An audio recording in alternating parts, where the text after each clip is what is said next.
सूत्र आयरन पेंटाकार्बोनिल का FeCO5 है और यहाँ पर 5 है, इसकी कोऑर्डिनेशन नंबर है यानी कि समन्वय संख्या है 5। और यदि समन्वय संख्या 5 हो तो हाइब्रिडाइजेशन या तो sp3d होता है या फिर dsp3 होता है। इसके पश्चात आपने देखते हैं कि Fe की ऑक्सीडेशन स्टेट क्या होती है। हम सभी जानते हैं कि कार्बोनिल कंपाउंड में धातु की ऑक्सीडेशन स्टेट शून्य होती है। देखो जिसकी भी निकाली है उसको x मान लो, CO की शून्य होती है, इस पर चार्ज कुछ है नहीं तो भी शून्य, तो x का मान क्या गया शून्य। इसका मतलब Fe की ऑक्सीडेशन स्टेट क्या है, शून्य है। इसके पश्चात अपने देखें कि Fe का इलेक्ट्रॉनिक कॉन्फ़िगरेशन क्या होगा। Fe का एटॉमिक नंबर 26 होता है। इससे पहले जो निष्क्रिय गैस आती है वो 18 नंबर पर आर्गन आती है।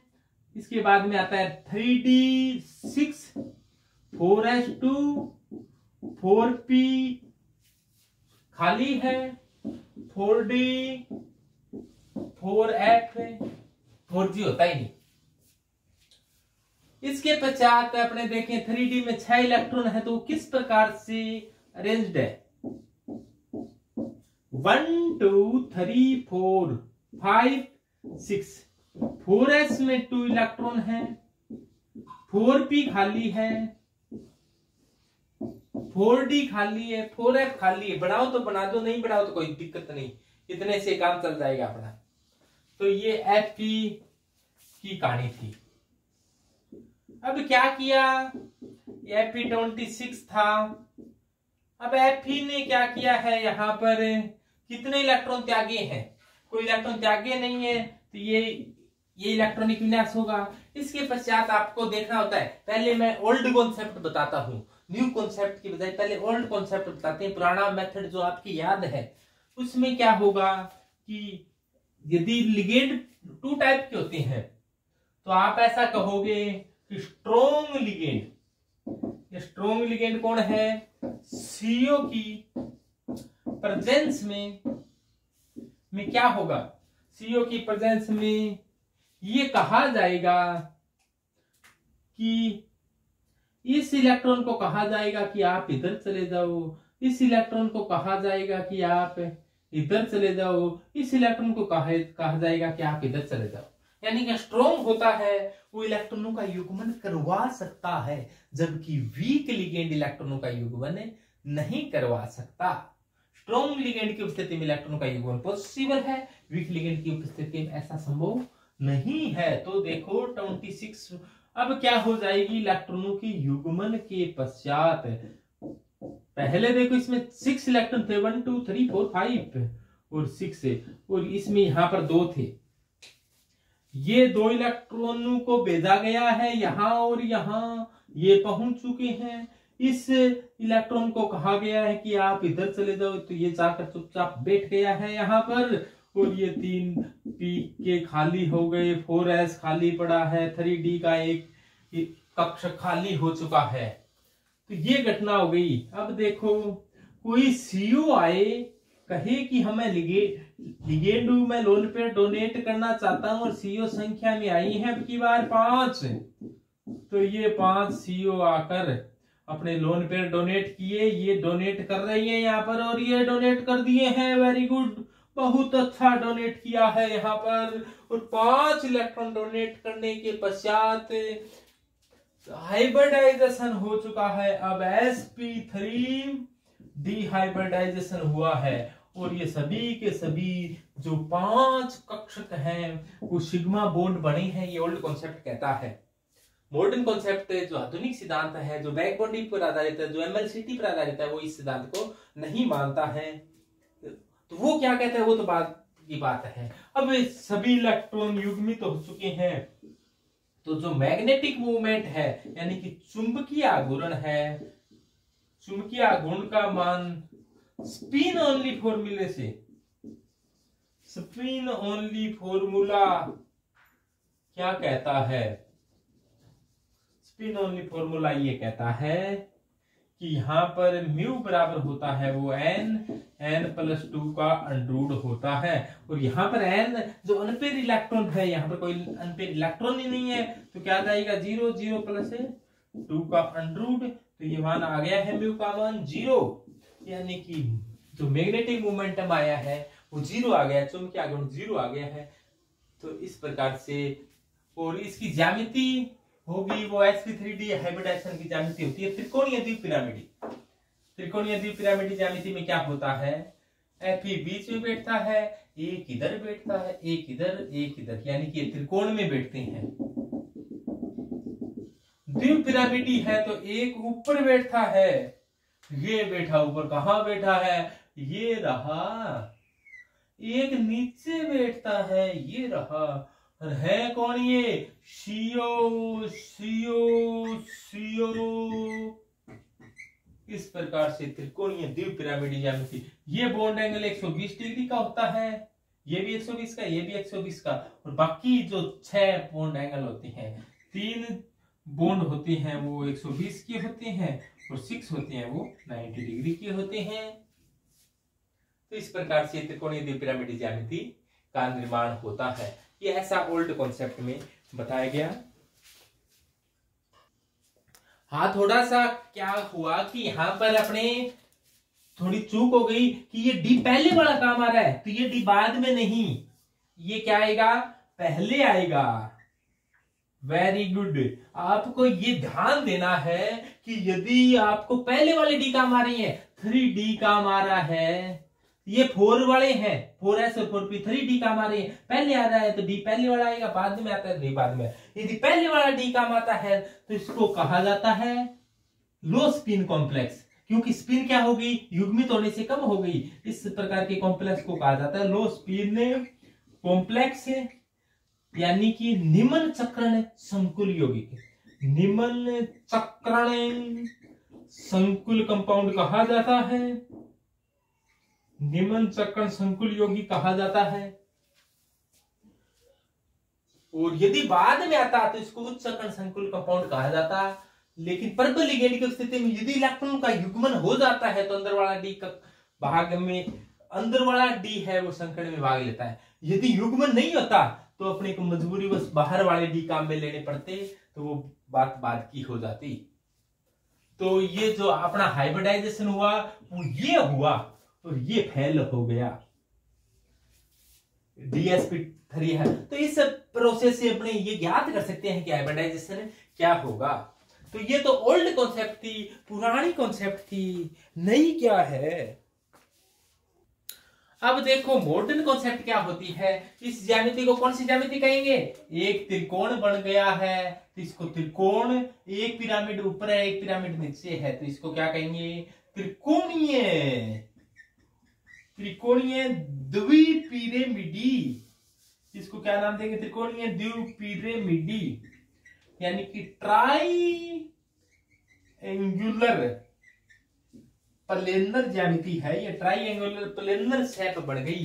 त्रिकोणीय द्विपिरामिडी का अर्थ समझो, ये त्रिकोण का निर्माण हो रहा है। ये देखो ये त्रिकोण है, त्रिकोणीय द्विपिरामिड, त्रिकोणीय ज्यामिति, ये ऐसी ज्यामिति पाई जाती है sp2 हाइब्रिडाइजेशन में। sp3 में ऐसा हो जाता है, इस ज्यामिति को कहा जाता है चतुष्फलकीय। जबकि sp3d में क्या होता है, sp2 वाली ज्यामिति है, उसके एक पिरामिड ऊपर लग जाता है तो इसे कहेंगे त्रिकोणीय पिरामिडी, और एक पिरामिड नीचे लग जाता है, सॉरी एक पिरामिड यदि नीचे लग जाए तो इसे कह देंगे कि ये ज्यामिति कैसी ज्यामिति हो गई। इस ज्यामिति को कहा जाएगा त्रिकोणीय द्विपिरामिडी ज्यामिति। एक पिरामिड ऊपर एक पिरामिड नीचे, ये त्रिकोणीय द्विपिरामिडी ज्यामिति, ऐसी ज्यामिति पाई जाती है FeCO4 में, सॉरी FeCO5 में। तो FeCO5 की ज्यामिति यही है वो ज्यामिति जो इसमें पाई जाती है। लेकिन मॉडर्न कॉन्सेप्ट है वो इस प्रकार से युग्मन याग्मन कुछ नहीं मानता। तो क्या मानता है मॉडर्न कॉन्सेप्ट, अभी ध्यान में आने वाला है। तो देखो मॉडर्न कॉन्सेप्ट क्या कहता है।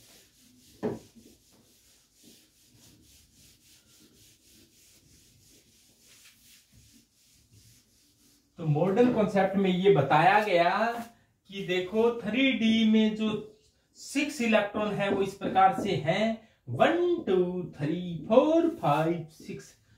4s के अंदर ये जो है वो 2 इलेक्ट्रॉन हैं। 4p में क्या है, ये रहे 4p के इलेक्ट्रॉन और ये रहे 4d और 4f। 4d और 4f अपने काम में नहीं आने वैसे। अब क्या हुआ, ये तो ग्राउंड स्टेज की बात थी। एक्साइटेड स्टेज में क्या होता है, होता ऐसा है कि यहां के 2 इलेक्ट्रॉन है वो छलांग लगाकर कहां पहुंच जाते हैं, यहां पर। एक था, एक इधर आ गया। एक्साइटेड स्टेज में ही ऐसा हो गया। अब इस स्टेज को ग्राउंड स्टेज न कहकर क्या कहेंगे, एक्साइटेड स्टेज कहेंगे। ये किसकी है, Fa की है। अब क्या हुआ, हाइब्रिडाइजेशन बताया था, या तो sp3d होता है या फिर dsp3 होगा। तो dsp3 हाइब्रिडाइजेशन हो जाए तो बात कुछ ऐसे होगी। एक D काम में आया है, देखो D हो गया। एक S काम में आया, देखो S हो गया। 3 P काम में आई है, देखो। तो dsp3 हाइब्रिडाइजेशन हो गया। और इसके साथ और कौन जुड़ा हुआ है, लिगेंड कौन आया भाई, CO आ चुका है। CO लिगेंड ये रहा, CO लिगेंड पधार रहा है। सभी CO लिगेंड का खड़े होकर स्वागत करें। 5 CO लिगेंड थे वो आ चुके हैं। आओ आओ CO। अब CO क्या करेंगे, कुछ दान दक्षिणा देंगे। इसके पास 2 lone pair, sorry 1 lone pair है, यानी कि 2 इलेक्ट्रॉन है। यहां पर दोनों के दोनों दान कर दिए हैं, दान कर चुका है। अब देखो दान करने के लिए यहां पर 1 इलेक्ट्रॉन तो इसने यहां दान किया, बचा हुआ 1 इलेक्ट्रॉन दान करने के लिए इसको दूर तक जाना पड़ा और यहां पर इसने इलेक्ट्रॉन दान किया। अगले में क्या हुआ, एक तो यहां पर है तो 1 इलेक्ट्रॉन तो यहां दान कर देगा। इस इलेक्ट्रॉन को दान करने के लिए बहुत दूर जाना पड़ा। 1 इलेक्ट्रॉन, इसमें क्या हुआ, इसमें ऐसा हुआ कि 1 इलेक्ट्रॉन तो यहां पर दान कर दिया गया, ये लो। और 1 इलेक्ट्रॉन दान करने के लिए बहुत दूर जाना पड़ा।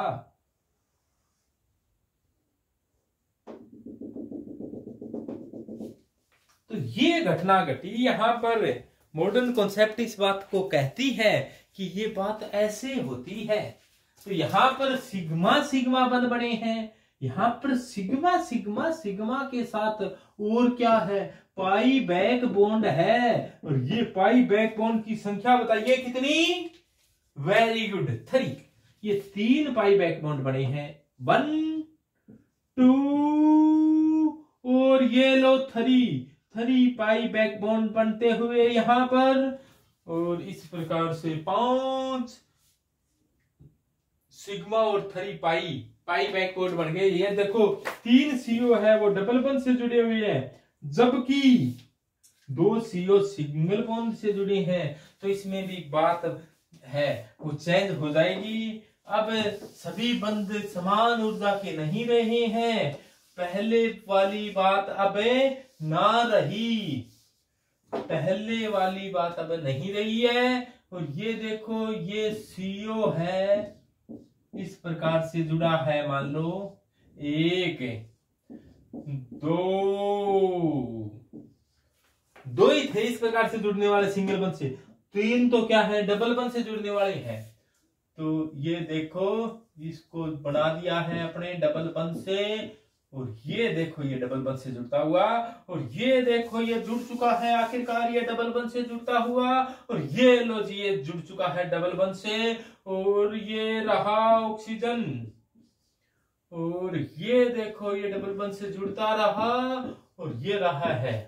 तो यानी कि 3 CO है वो डबल बंध से जुड़े हैं, double double double double double double. दो है वो सिंगल बंध से जुड़े हैं। तो ये किसके कारण हुआ है? ये पाई बंध है। ये कौन सा बंध है? पाई बैक बॉन्ड है ये, बैक बॉन्ड। और ये पाई बैक बॉन्ड वही है, याद आया क्या?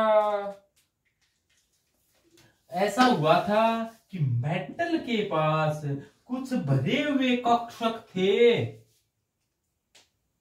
और लिगेंड के पास कुछ खाली कक्षक भी थे। मेटल के पास भरे हुए थे और लिगेंड के पास कुछ खाली थे। दूसरे घटना क्या थी? मेटल के पास कुछ खाली थे और लिगेंड के पास कुछ भरे हुए थे। लिगेंड ने सबसे पहले क्या किया? अपने इलेक्ट्रॉन मेटल को दिए। लिगेंड लोन पे डोनेट कर रहा है, मेटल लोन पे ले रहा है। तो ये घटना तो सामान्य घटना थी, लेकिन मेटल ने फिर बाद में क्या किया? अपने इलेक्ट्रॉन इस प्रकार से दिए हैं और ये बैक बॉन्ड बना है। तो ये बैक बॉन्ड बनने से ये सिग्मा और ये पाई, सिग्मा और पाई साथ साथ बन गई। ये कितनी जगह बनी है? 3 जगह बनी है। ऐसा बंध 3 जगह बना है। यहां बना बना बना, लेकिन यहां पर बैक बॉन्ड नहीं बन पाया। बैक बॉन्ड क्यों नहीं बन पाया? क्योंकि यहाँ पर दोनों ही कक्षक क्या थे? खाली थे, जिसके कारण ऐसा संभव नहीं हो पाया। और इसके पक्ष में प्रमाण क्या है? ऐसा ही होता है, ऐसा ही इसीलिए होता है कि FeCO5 को यदि अपने गर्म कर देखें तो दो जो CO है वो आसानी से बाहर निकल जाते हैं, जबकि 3 CO को भेजने के लिए अपने को अधिक ऊर्जा लगानी पड़ेगी, मोर हीट करना पड़ेगा, ज्यादा हीट करना पड़ेगा, तब जाकर 3 CO है वो बाहर निकलेंगे। 2 CO आसानी से टूट जाएंगे। आसानी से टूटने वाले ये और ये है, क्योंकि यहाँ सिंगल बंध से है, थोड़ा सा गर्म किया हम भाग गए। लेकिन ये डबल बंध तोड़ने के लिए, पाई बैक बॉन्ड तोड़ने के लिए, ऐसे बैक बॉन्ड तोड़ने के लिए अधिक ऊर्जा लगानी पड़ती है। तो ये बात थी। पेंटा कार्बोनिल कंपाउंड होते हैं, जो आयरन पेंटा कार्बोनिल कंपाउंड है, ये एक तो अपस्फोटन रोधी है, एंटी नॉकिंग एजेंट के रूप में काम में लिया जाता है। ये अपस्फोटन रोधी है और इसका निर्माण करने के लिए Fe की क्रिया सीधा CO के साथ करा दो। 100 से 200 डिग्री सेंटीग्रेड ताप और 200 एटमॉस्फेयर प्रेशर काम में लिया जाता है। तो ये अपस्फोटन रोधी के रूप में इसको काम में लिया जाता है। बाकी सभी बातें आपके समझ में आ चुकी है।